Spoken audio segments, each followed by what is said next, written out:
G'day, you're listening to the Virtual Staff Room, and this is episode 31, The Culture Shift. Hello, my name's Chris Betcher. Thank you for joining us in this episode. One of the holy grails for technology educators generally has been this dream of having a digital computing device or a personal a laptop, for want of a better term, in the hands of every single student in every single classroom. And it's been something that a lot of places around the world have dabbled with, but it's something that's really gotten some legs in the last 12 months. And especially here in Australia, where we currently have a government that was elected on a platform of actually putting a computer in the hands of every student in Year 9 and above. So there's this massive rollout of one-to-one computing going on at the moment here, and a lot of thinking into how we make this work and how we make it really successful. Of course, it's not a new idea. It's something that's been done in different parts of the world for a number of years now. And I'm fortunate in this episode to be joined by three pioneers in this space. One is Pamela Livingston. Pam's from New Jersey in the US, and she's actually written a book a couple of years ago called One-to-One Learning Laptop Programs That Work. It's now in its second edition. So she's a wonderful person to speak to, has a lot of insight into some of the goings-on about what makes a laptop program really work. We've also got Leslie Wilson from Michigan, and Leslie will tell you herself what she's done. It's a long list, but she's currently working on a number of projects at the moment. One is the One-to-One Institute, which you can find at one-to-oneinstitute.org. And finally, our other guest is Ben Jones, and Ben is a Learning Technology Officer with the Department of Education in New South Wales, and is heavily involved in implementing the government's laptop rollout to students. So he has some really interesting insights about how we're managing down here in Australia. Overall, I think it's an incredibly interesting podcast, and I hope you get a lot out of it.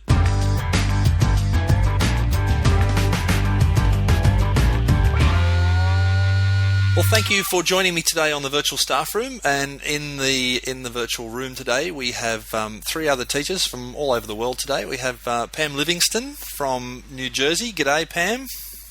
Good day. And we also have Leslie Wilson from,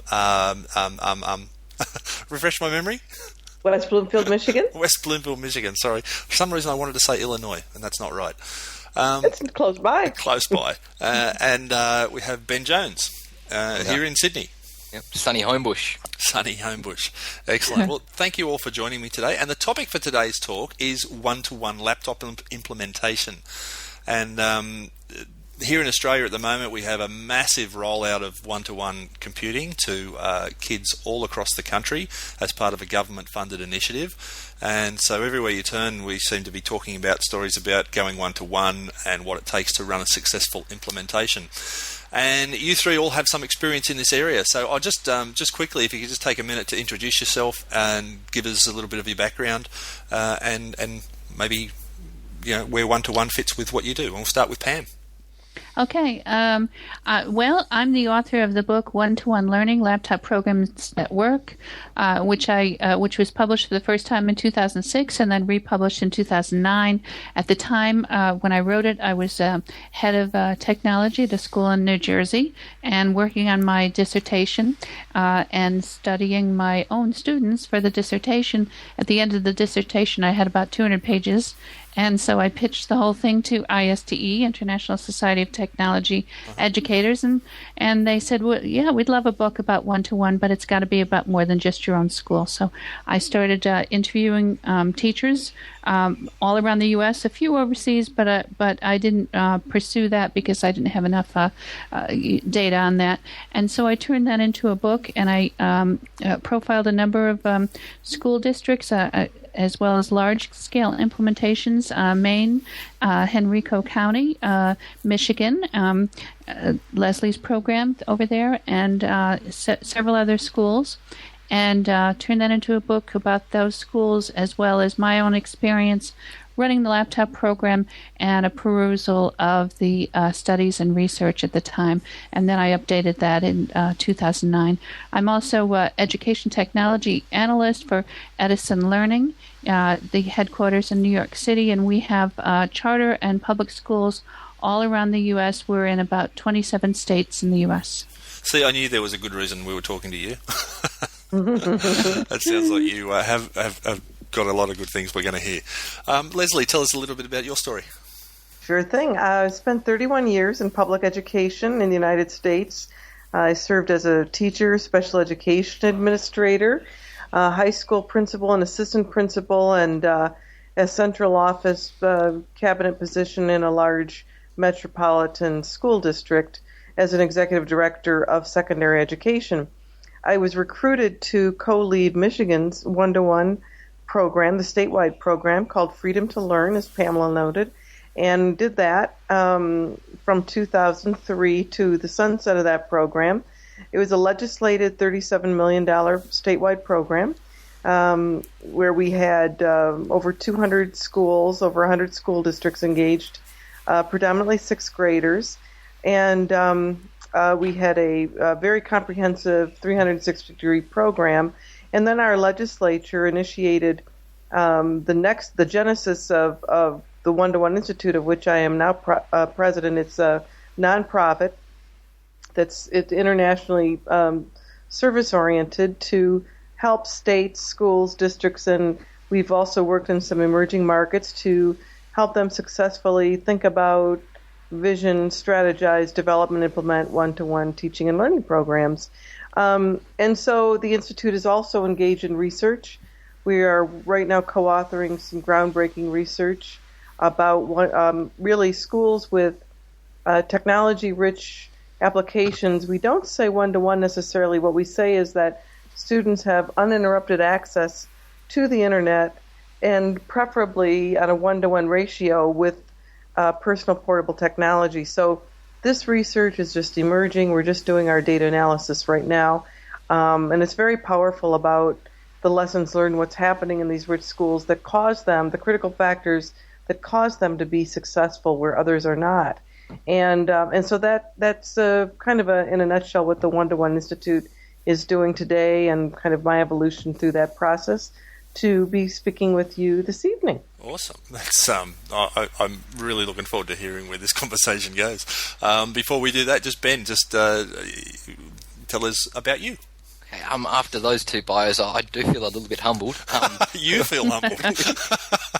I guess my background is a PE teacher from Rudy Hill High School, famous school here in New South Wales, having a bit of fun in the classroom and doing some out there stuff with technology. And I got dragged in at the beginning of this year to start on the Digital Education Revolution program, which was a political promise from a government that's basically put a whole heap of money into schools. And rather than going into the finer details, I think I'll just put a whole heap of links up for you, Chris. And then I got pulled into the actual program itself. So I'm in the professional learning and curriculum support side of the program, and effectively the Digital Education Revolution implementation as it's occurring in New South Wales Department of Education and Training, and it's being implemented differently in different states and different school systems, but we are the New South Wales Public Education version, and we're 550 schools spread over a very vast area, and we're putting in a wireless N solution in every classroom.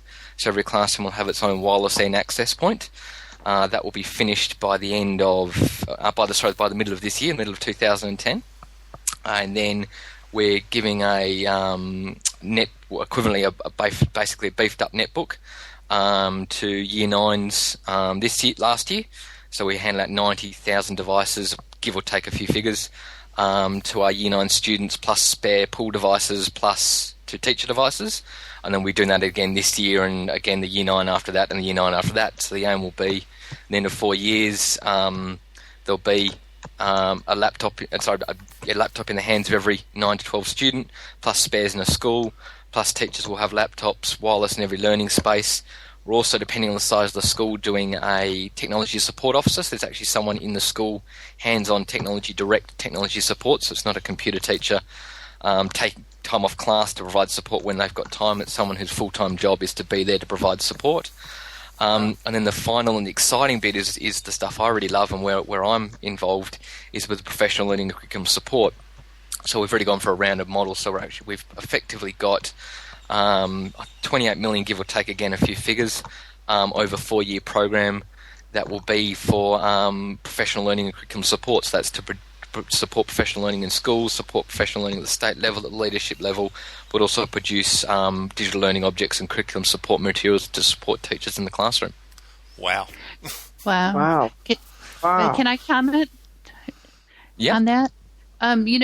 Hearing all this, and I'd already spoken to Ben before, it just makes me think that, you're coming in at such a good time to this because so many people have kind of stumbled through, and it's evident from how you're describing this program that they've learned a lot from the programs that went before. Even just to take one example, and there's lots of examples you just gave. One example is that you're going to have every space is going to be fully wired, but you're going to have enough access points. And right now, I know that lots of schools are struggling with the whole idea of access points, that they underestimated what would really be needed when you start having wireless devices that move from space to space, that you want to be in the library and you want to be in the classroom and you want to be everywhere that you want to be, and you want this wireless signal to follow you. And in addition, in all our homes, we have broadband access, and everyone's used to the whole idea of, just find that YouTube video, or people are watching TV with their laptops open, and they're looking things up that they find on TV. And we're used to this ubiquitous access. We're used to broadband everywhere, in internet cafes and libraries in our homes. And then what's happening in many schools, unfortunately, in the United States, is then people are going into their schools and it's all slowed down, and they can't do that kind of thing. It's really easy to underestimate just how much Wi-Fi is needed to really run an installation like that, I think. Yeah, I think what the people actually designed I think what they call the architecture, our structure, were really intelligent. Basically written into the contract was a wireless access point has to allow 30 people to connect with a minimum throughput, I think 2 ways of 2 megabytes per second or something to that effect. So it's quite a sizable connection. Good. So yeah, that was actually that's fantastic. That's a solid sort of pipe, isn't it? It's huge, and it's just amazing. But that was in the contract, so it wasn't really an option. The way they actually wrote the contract was said this is what it's got to do. So it wasn't sort of like, we'll put something in and see what happens and cross our fingers and pray.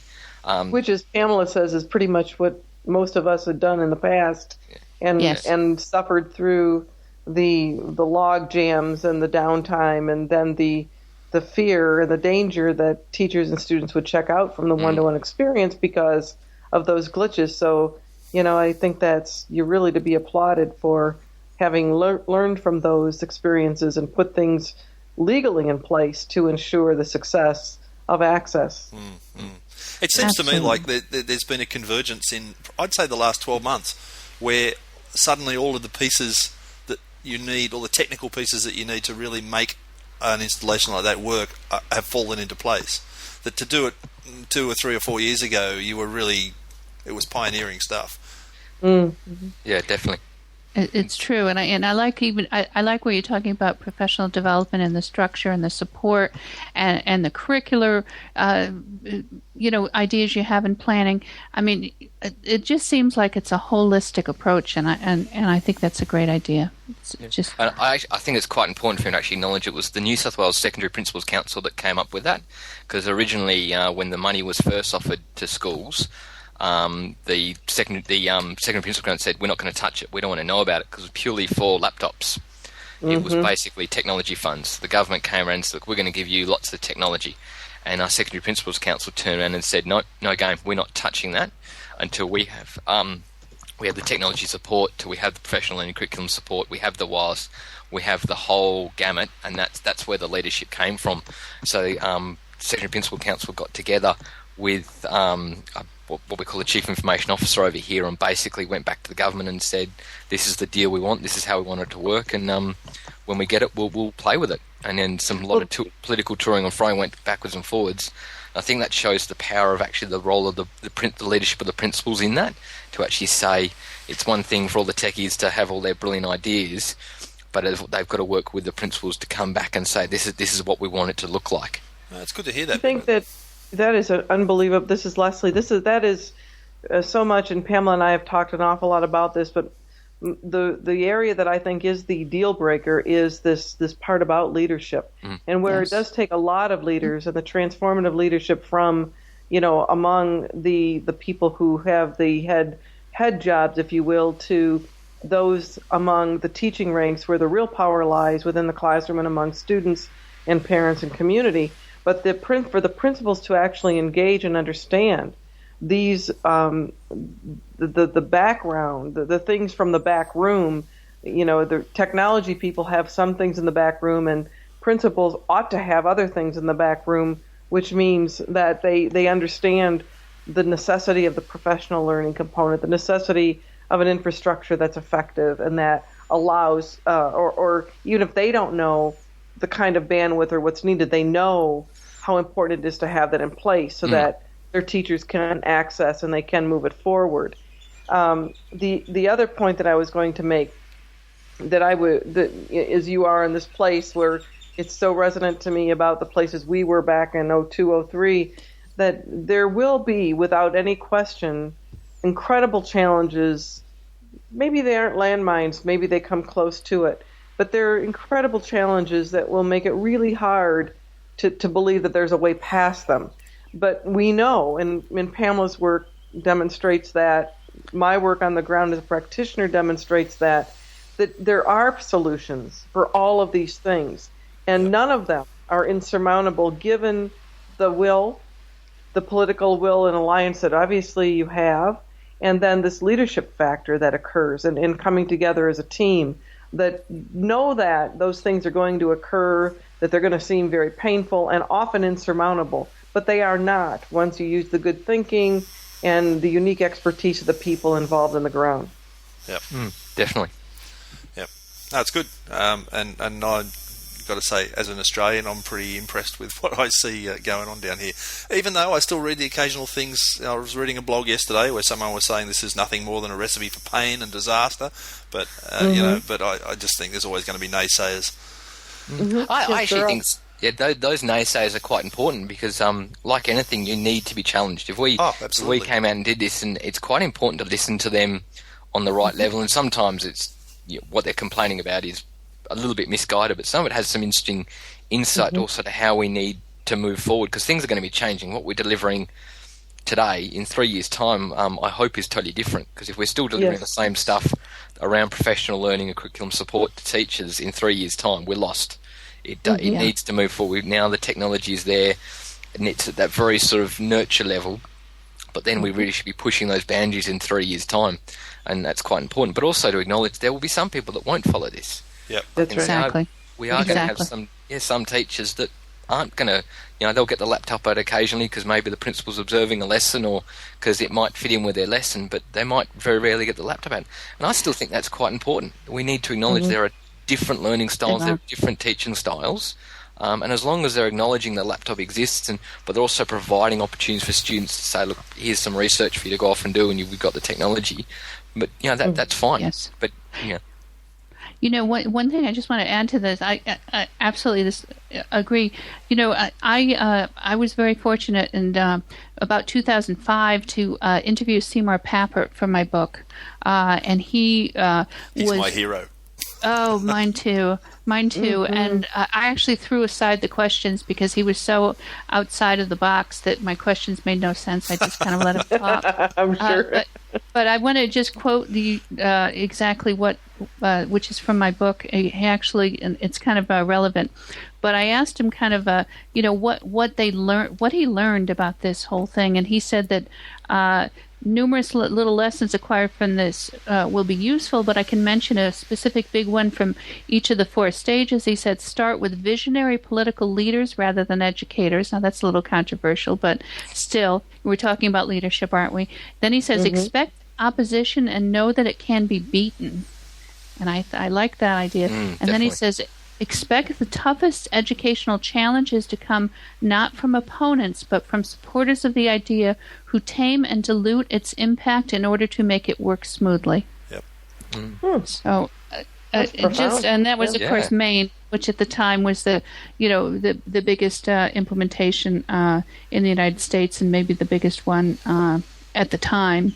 anywhere, but certainly you're going to hold that title for sure. Yeah, good. Well, at the risk of just talking only about what's going on here in New South Wales, I thought, Pam, you've written the book on this, literally, and Leslie, you've written a book about it too. Actually, I've not written a book. I've contributed to things, but I'm not an author of a book. Right. Okay. So, in a nutshell, if someone was to simply come to you and say, okay, we're rolling out one-to-one, and I'll use my example. I'm teaching in a school at the moment where we're also part of this rollout to students of one-to-one. We're not part of the Department of Education, so we don't have the benefit of the big umbrella thing that Ben's talking about for the government schools. We're doing it on our own. Okay. So what sort of advice would you give us as to the sorts of things that, here are the pitfalls, here are the things you need to absolutely make sure you do right, and here are the things you absolutely need to make sure you avoid? One of the things I'll say is you've seemed to have a lot of things in place, which is wonderful.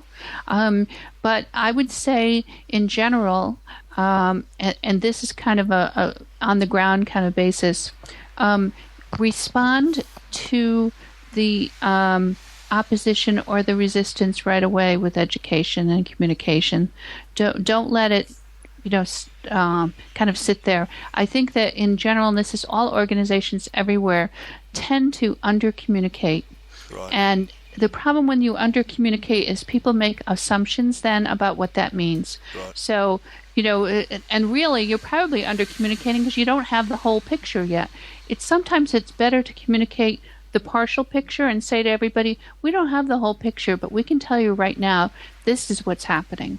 People will respect you, and educators in particular will respect you very much. And really, the research comes out time and time again that the real reason that any large school improvement is successful is because of what happens in the classroom with the teachers. Right. And so if you can really just do your best to communicate with teachers all the time, and even if it's partial communication, make them feel informed.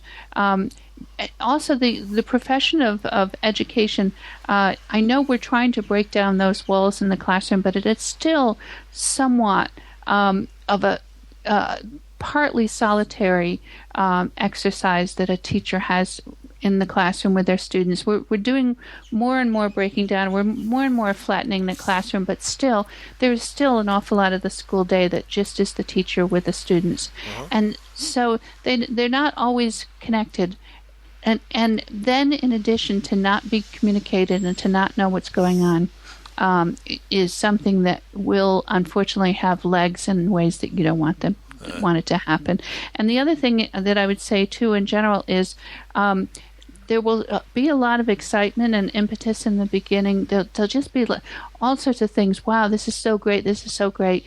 But then what will happen is your second year and your third year and your fourth year, you won't have that honeymoon period, and yet you will have new students and you will have new teachers coming in, and they will not have benefited from the probably first PD and push that happened. The culture shift. Exactly, the culture shift. And then, so people will make assumptions that, oh, remember we did that last year. And then there'll be some teachers in the room that didn't do it last year. So to just keep remembering that you need to refresh continually, you need to reach out to everyone continually. Professional development has to take multiple forms. It has to involve multiple people.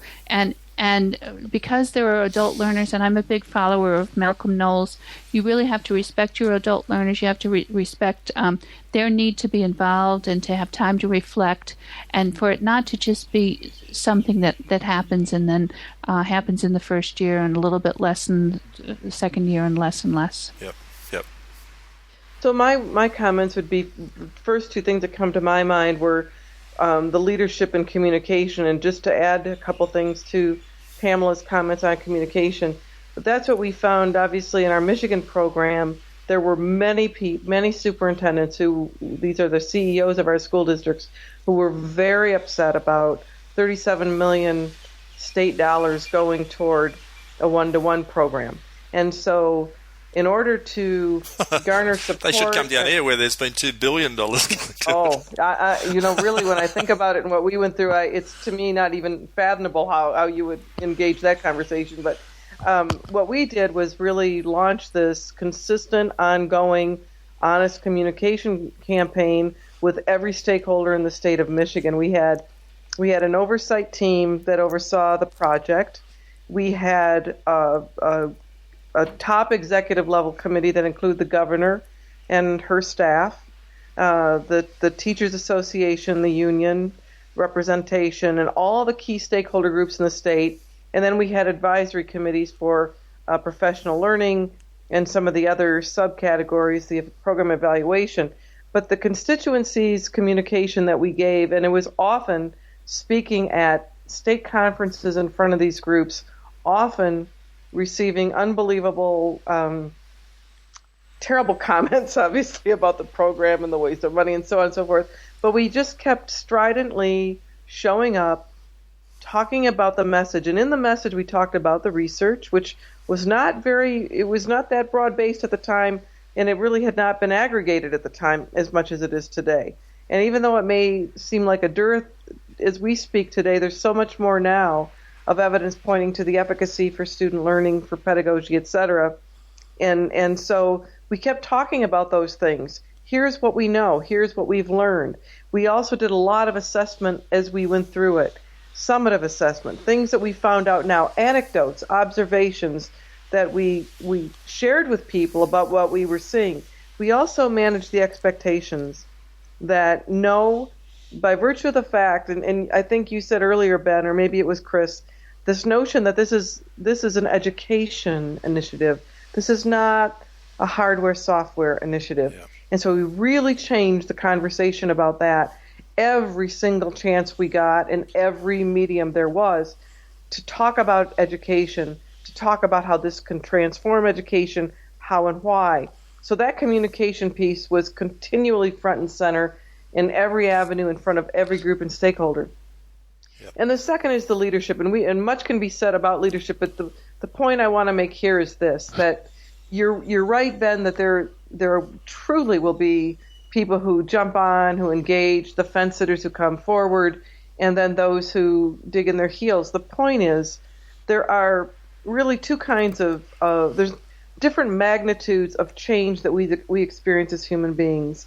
There's the first order, and this comes out of McCrell research that I can share with you in a link, but the first order change is kind of like when you move your furniture around. It takes you a little while to get used to it, but you get used to it. You quit tripping over the coffee table and you finally become accustomed to it. But then there's second order change. And second order change is the kind of change which for many educators moving to a one-to-one learning and teaching environment is that challenges their most basic fundamental beliefs and value systems. What they believe is gospel in their hearts and spirits, their training, their experiences, what they know, often all they know. And when you challenge that for a person, helping them make the transformation is very different from somebody like myself who loves the challenge of change and who loves to embrace all things new and get my feet wet and almost drown but come up again for air and make it happen. For leaders to understand, it's not just a principle, but it's also the teacher colleagues, those who understand the ramifications for their peers, what it means to them. And we're helping that person make the shift and helping somebody who loves the change and easily adapts and is flexible, for whom this isn't a challenge to a core belief system. It's different. And knowing that and then helping that person or those groups move forward is very helpful. Awesome. Great advice. Do you find that when this sort of technology, or rather this level of technology and this immersion, and the immersive nature of being one-to-one or having a digital device with you all the time and being richly connected to the networks on an ongoing basis, do you think it actually changes the complexion of what happens in the classroom? And I suppose by that I mean, like, will something happen in a classroom? Will something morph away from a traditional classroom simply by virtue of the fact that you've changed the environment, do you think? It certainly should. It certainly should move, and Leslie said the word shift, and in my book, the second edition, there's a chapter all about the shift. They're really, with one-to-one, the fundamental shift is away from a student-centered classroom to a student-centered classroom, or sometimes it's teacher-centered, or sometimes it's student-centered, or sometimes you can't even tell where the center is. Yeah. And that's if the teacher will release enough for that to happen. Right. And by the very nature, the fact that the students have at their fingertips a digital assistant with all the resources possible right there, it changes the possibilities. Yep. No longer should the teacher be assigning the same old report about Gandhi. Go find out about Gandhi and say, why was he great? You could do that every year, and you could plagiarize that every year too. And it's even easier to plagiarize now than it used to be. Yeah. Now it's got to be much. Questions like that actually don't lend themselves to much else but plagiarism, really. Mm-hmm.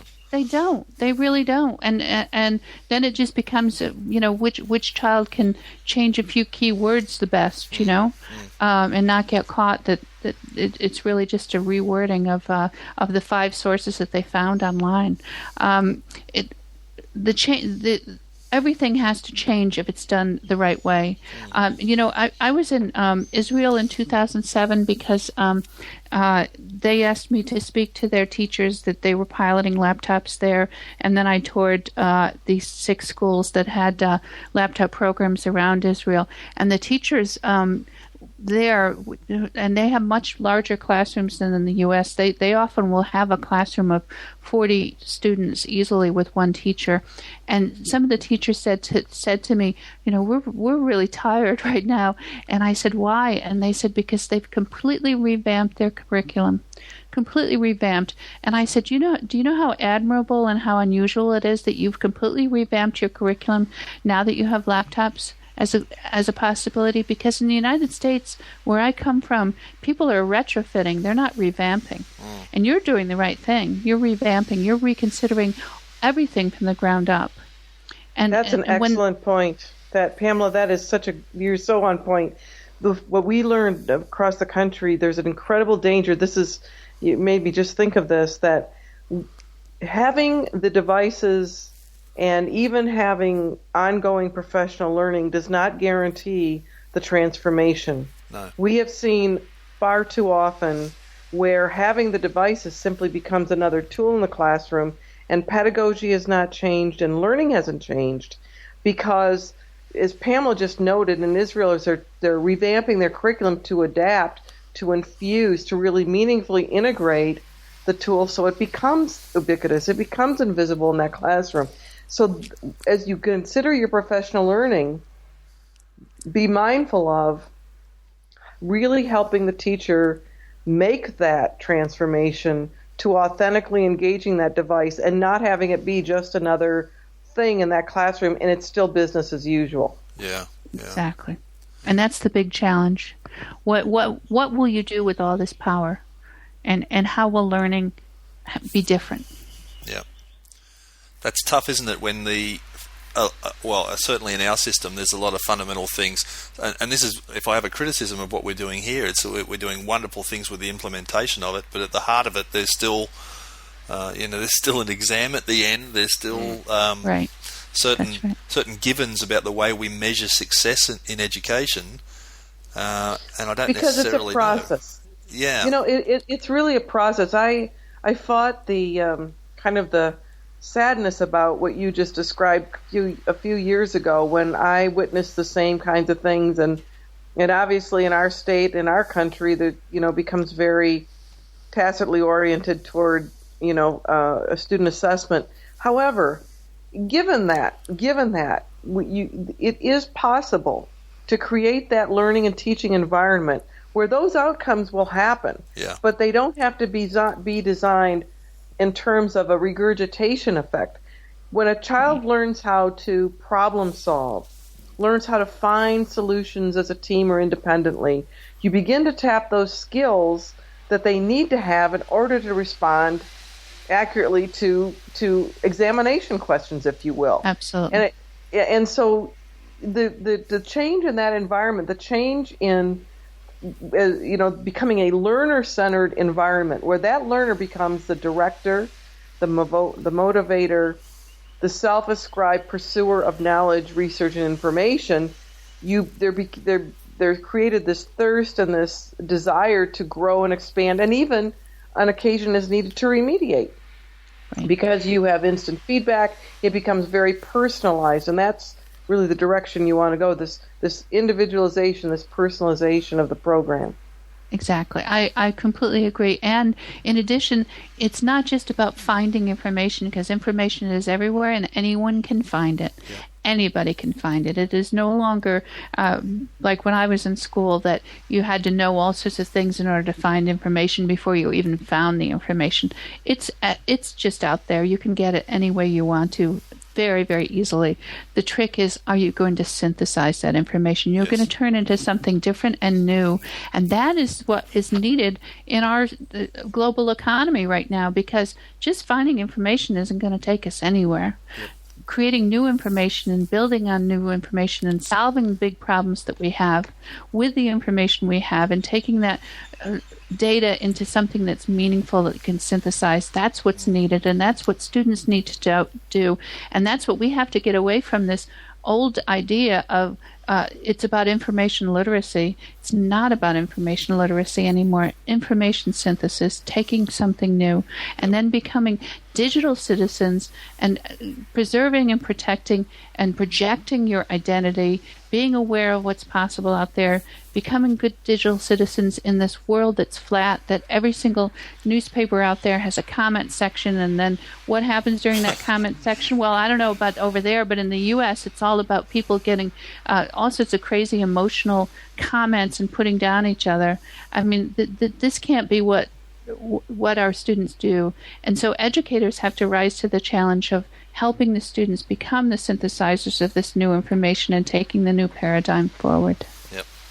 Pamela, for as long as there's newspapers left anyway. That's right. Yes. Yeah, that's right. And those days are numbered. Here's a great example of what Pamela just is talking about. One of our trainers, we have a one-to-one program we're supporting in Atlanta, Georgia, and one of our trainers, I was in his workshop a month or so ago, and a whole group of teachers, they've just implemented their one-to-one program, and he did this exercise with them where he asked them to go find the length of a river, the longest river in the United States.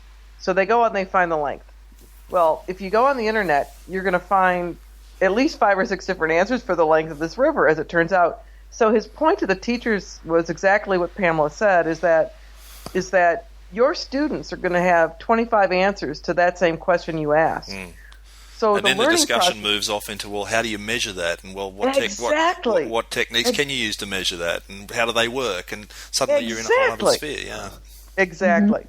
It's a whole different way of teaching. It's a whole different instructional approach. Do you think that trying to maintain I've heard people say things like, we want to maintain the best of what we've always done and blend it with the best of what the new technologies offer. Is that an impossible paradox, to try and have a foot in both camps? No, not at all. No? Best practice is best practice. Okay. Well, and there's also, we all need to know great literature, and we all need to know science, and we all need to know math and things like that. So we absolutely need to know this, and that has to continue. Mm-hmm. I think blended learning is actually essential, because it's also your doorway in for a significant majority of teachers. Yep. To turn around to a lot of teachers and say, look, well, it's been great, you've been teaching for 30 years, we just need you to stop doing that, and here's a new tool, a new way of teaching. I'll be back next week to see how you're doing. Yeah, that's what I thought. I just wanted to clarify that, because like in the statement that was made before about the importance of, like what you said in Israel, how they redid their entire curriculum, and what an important step that was. I think we've got to be careful that we don't just throw the baby out with the bathwater and just say, well, we need to reinvent everything and let's forget everything we've always done, because some of that stuff was actually useful. Absolutely. Yes. We have to honor what we know. Well, think about it. The research in education, how long have we been talking about learner-centered teaching and learning? How long have we been talking about personalization and constructivist approaches? Yes. Exactly. Right. Exactly. Right. And so you mean this is nothing new? but it's a way to get to it in a it's a word. It helps you scaffold to it. It buttresses the ability to get to it because of the impact of the tool to allow the teacher to understand and know each learner, both in terms of progress and capacity, as well as interpersonal interaction. Yep. So it's an incredible way to create that environment that we did not have at our disposal before. And I just want to add a P.S. Lest I start getting a lot of emails from Israel, that I know that they preserved a lot of really good stuff over there too. So it wasn't just, completely throw it away and start again. Yep. It was just they really, I'll tell you, they really rethought the media and the underpinnings of the delivery of instruction is what they were. Out of interest, as far as when you came in on that sort of moment when they were looking at what we need to redo our curriculum, how far along the journey were they of one-to-one computing? I don't know how far they are right now. That was at the time they had, like I said, there were 6 schools, and they had chosen 6 schools specifically because they were very varied schools, and they were in different parts of the country. It was a program called Katome. And it was through what was really nice about the program, and again, I haven't really kept up, so I don't know the most current information. It was a big partnership with the Weizmann Institute and the Davidson Institute, as well as the Ministry of Education in Israel. So they brought higher ed in right from the beginning. And that's something that I know also Michigan brought higher ed in, and that's really a good partnership to have, and especially when you're starting something big. Maine did the same thing.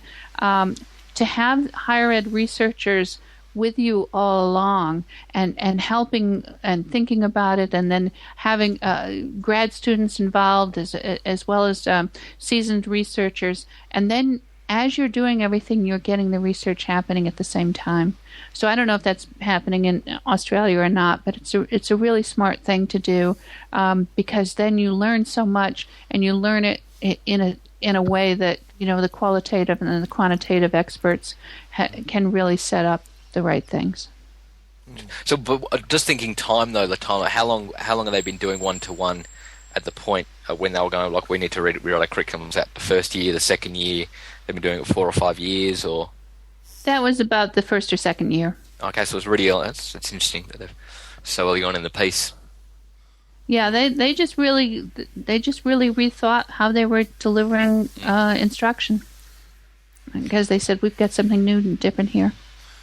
That's awesome. I hope this ties in with us and our national curriculum, Ben. Yeah, that's the exciting thing of how they're going to respond to it all, and how the unis are going to respond to it all. Unfortunately, it's I commented on someone's blog the other day where they were talking about our exam process, and one of our big challenges is our universities demand this written exam. That is their selection process. Mm-hmm. So whilst that's the big ticket to get a student into university, that's what we're preparing students for. So there's some big challenges around that. I was thinking about this a while back, and thinking, if the universities are so big on having an exam to filter out the chaff from the wheat, so to speak, then let them run the exam. Let schools do what schools do, and do interesting stuff in schools without this dagger hanging over us of this end of school exam, and let the universities run the set the bar for the universities on how people get in to the university, not for how people get out of the school system. Well, that is a capital idea, and if you have any success moving that ahead in higher ed, keep us posted on that. I think actually once we hand the exam over to them, they'll work out how pointless it is. Yeah, and hit delete. Hit delete. Find another way. Yeah. Yeah. But, something I'd be interested to know from Pamela and Leslie, your perspective. Something I think we've done reasonably well is at the leadership level. Is what are your some really big tips to actually for leaders in schools? What do you think is essential for a leader, particularly for many of our schools around Australia, where the leader really doesn't have as much actual say explicitly what they're getting? Generally, they'll either the system itself will provide the technology, or they'll actually hand over to someone in their own organisation and say, look, we want to do this, you handle the technology. Make it happen. But as far as just the technology being a leader of education in a one-to-one school? What do you reckon is the really key role for them? I think the biggest thing is that they can't do it alone. There has to be a team approach instead of operating in silos. That you're right. Not every principal knows what the tech support person does, knows what the lead teacher does, knows what other support personnel, the curriculum people are doing.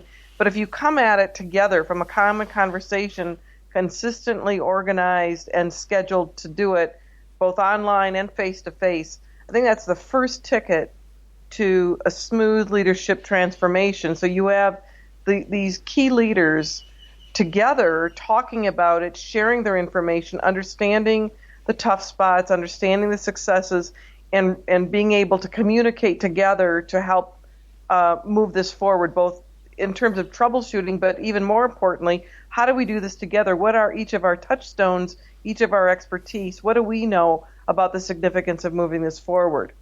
I think that would be my first suggestion. I would add a couple of things to that, too. Those are great ideas. I would say that leaders have to walk the walk and not just talk the talk. If a leader is not himself or herself infused in technology, understanding of what technology is possible, and kind of has somebody else do that for them, and isn't using their own hands to get in the middle of some of the educational possibilities with technology, that unfortunately will have longer legs than any kind of statement that's given by that leader. And the second thing is, I would say, if that leader is involved in any way in observing teachers and looking for quality in the classroom, that make sure that the quality in the classroom in some way addresses whatever changes need to happen in that classroom in ways that are measurable and observable. I've seen more than once a lot of schools say, well, we're going to make sure that some technology is used around here, and then don't really identify it, don't really describe it, and then don't even make it part of what they're looking for when they're looking for equality in the classroom. What the teachers overwhelmingly tell us, and our superintendents who have very successfully implemented their one-to-one programs all tell us that they need to be available to those teachers, and they need to show up in their classrooms, in the hallways, to be present for them, to listen, to invite conversation. And as simple as that sounds, as simplistic as it sounds, it is part of walking the talk that we're committed to this. This is teachers saying that they want principals to be sort of available, walking the hallways, talking to kids. Yeah. Talking to them about what they're doing, and listening, and having an open door, open phone, open email, communication, collaboration, consistent opportunity to share and to talk and to debrief and reflect. Adult learning is so imperative for this debrief and this reflection piece. And as Pamela was saying, teachers are so alone in that classroom all the time that coming together is huge. It's an enormous thing, that somebody wants to talk with me and share with me, but that they're available for me to listen, to be there, to debrief, and to focus. And allow them to risk take, allow them to make mistakes as they're trying things out, as they're figuring out how this works.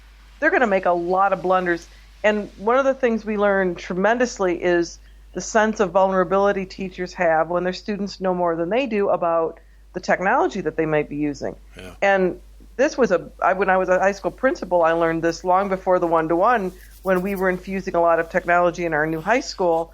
And I realized how it was an aha for me that teachers were reluctant to use this. And one came to me one time, shut my office door and said, I don't know how to do this, and I'm embarrassed in front of my students that I can't use this. And that was a great starting point. It was a great learning experience for me. And what it helped us to do was to be able to say, create this environment where we're all learners. We all don't know something, and we all want to learn to do what's best for our classrooms and our kids. And not only that, but I also think that the thing that often gets missed. I was training some teachers the other day in some software, and it became clear that a couple of them were kind of struggling a little bit, and eventually one of them had the aha moment when they said, you know what, I don't need to be an expert in this. I need to bring things to the table like my sense of aesthetic and my wisdom and my experience. And the kids need to bring along their willingness to learn and their enthusiasm and their engagement and that type of thing. And we meet in the middle. And it's not that the teachers need to know how to do everything. Right. And it's that step of, I think, of stepping back and realising that, the kids are great at one thing and the adults are good at one thing, and you meet in the middle and you blend all that together into something new and magical. Mm-hmm. One of the best stories we've got, which was just in the paper very recently, was Balmain High School, one of our Sydney schools, and what they've actually done is actually flipped that on its head and thrown it out there. And what's happened is teachers have actually partnered with a student. So an English teacher will have a student who's an expert computer user with them in the classroom, and they meet regularly just to sort of talk about how it's all going and talk about technology and sort of tips and tricks for each other. And then the important thing is depending on how that relationship between the teacher and the student is negotiated, if the relationship is that the teacher's going, I can't do this, the student, there's just an uncommon understanding that teacher will just step up and provide support. One of the teachers I spoke to, she didn't want to be in that circumstance, so what she had is basically she would just go over and tap the student on the shoulder, how do I do this? The student would give a quick, on the moment, in the middle of the class, how to do it. Teacher would go out the front and demonstrate it to the class as though nothing actually happened. Yeah. And it's just been such a powerful learning opportunity, and it's sort of, I think it fits in well with, Pamela, your blog post the other week about getting students involved in the process. Yeah. And engaging students, and it actually really brings them into that process. Well, actually, sorry, go. It's Sylvia Martinez, actually. I'm on a blog called 121schools.net, and there are actually several of us who blog on there, and that was Sylvia Martinez from Gen Yes, who's the president of Gen Yes, and I have huge respect for Sylvia, and she has some wonderful ideas, and her whole organization is all about using students in this way. But I did say, and maybe at that blog post and another blog post, is that we have the largest stakeholder in terms of numbers and really in terms of impact, our students, and yet how often do we neglect our stakeholders, students, in surveys or in asking them about curriculum or in asking them or bringing them into things? I'll chip in there and give you a little example of what we're doing at our school, because I think it's a wonderful thing. And that is, we did a laptop or one-to-one trial with our Year 6 kids last year, 2009, and as part of that, there are 3 classrooms in Year 6. We got the kids to vote for 4 members from each classroom to form a team of 12, so 3 times 4, that got together once a week with either myself or the director of IT and had intensive training in tools and resources and online and Web2 apps and all sorts of things, pretty much whatever interested the kids. Oh, cool. That group of students called themselves the Tech Nets. They came up with this little moniker for themselves. Yeah. And then when they went back into the classrooms, they were the go-to people for any issues that arose. So when someone in the class wanted to know how to do something or had a question, they didn't go to the teacher, they went to one of the Tech Nets. Yeah. Fantastic. That worked really, really well. That's grand. And the advice for our teachers who were part of this trial was, look, you don't have to have all the answers. That's why we're training up the kids. What you need to do is be just, we gave them ideas for more flexible approaches to stuff. So you gave the example before about, the Gandhi assignment. Well, we said, well, maybe they could do a comic life, or maybe they could do a video, or maybe there's other ways that they can approach this task. And your job simply becomes not to get in their way. Yeah. Yeah, and you really shift from being the knowledge expert to being the curriculum expert, but also the teaching and learning expert. So as it should be. How knowledge is constructed. So rather than you being out there in front spreading your knowledge, you've now got 30 sets of knowledge in front of you, and it's bringing them all together, teaching them which are the... Mm-hmm. We've lost Ben. We lost somebody. He's dropped off. Oh, we lost Ben. I'll bring him back in. But I mean, that was my what I was trying to get at before is that, what the teacher brings into that environment is the understanding of pedagogy and the understanding of connecting how the learning happens. The kids do the learning, right? But they need the adult to guide that. And the understanding of inquiry. And inquiry and how things unfold and the process of learning itself. Yep, I think so. I'm just trying to bring Ben back in, but it looks like his computer may have dropped off the planet for a moment. I'll just let him buzz me back. All of that is wonderful advice. I'm really glad I got you two ladies involved in this because I think there's been some really good discussion there. Well, I'm very excited about your project and what's happening in your country. This is just tremendous. It just is very heartening to hear about it and to witness what's happening. Mm. So it's great to be involved. Yeah. Well, look, I don't know where Ben's gone, so I will thank him later. But I guess we're about the stage where we should probably wrap this up. But thanks for joining us, Pam and Leslie. It's been really good. It's been my pleasure. Thank you, Chris. My pleasure as well. Is there anywhere on the web that people can find you, or Twitter or a blog or something that you want to direct people to? Sure. Yeah, you can follow me as P. Livings on Twitter. I blog solo on a blog 1-to-learning.blogspot.com. I blog with other people on 1-to-1, that's one word, schools.net. And I'm always happy to talk to people about 1-to-1. Okay, perfect. And I posted some of my links, but you could also look at www.one-to-institute.org. Sorry, Lisa, just say that again.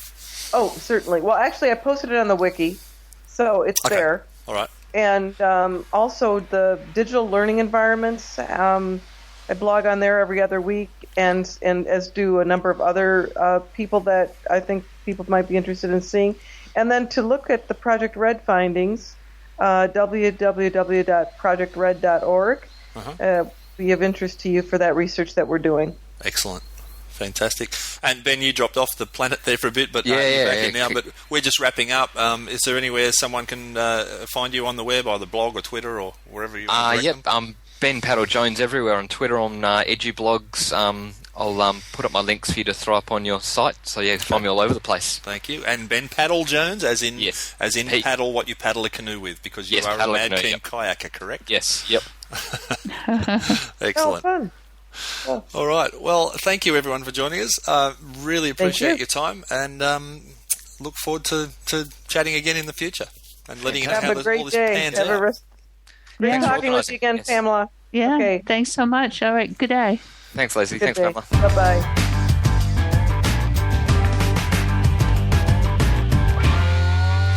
So there you go. That wraps up this episode, and you can find all of the links and show notes and everything else to support this episode and every other episode over at www.virtualstaffroom.net, which is a blog/website that is just set up to support these podcasts.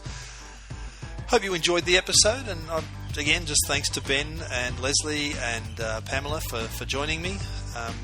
We've been chasing this episode for a while, trying to get this together, and it all finally came together, which was great. And I don't know about you, but I found it really useful and informative. Until next time, thank you for joining me. My name is Chris Betcher, and you have been listening to the Virtual Staff Room.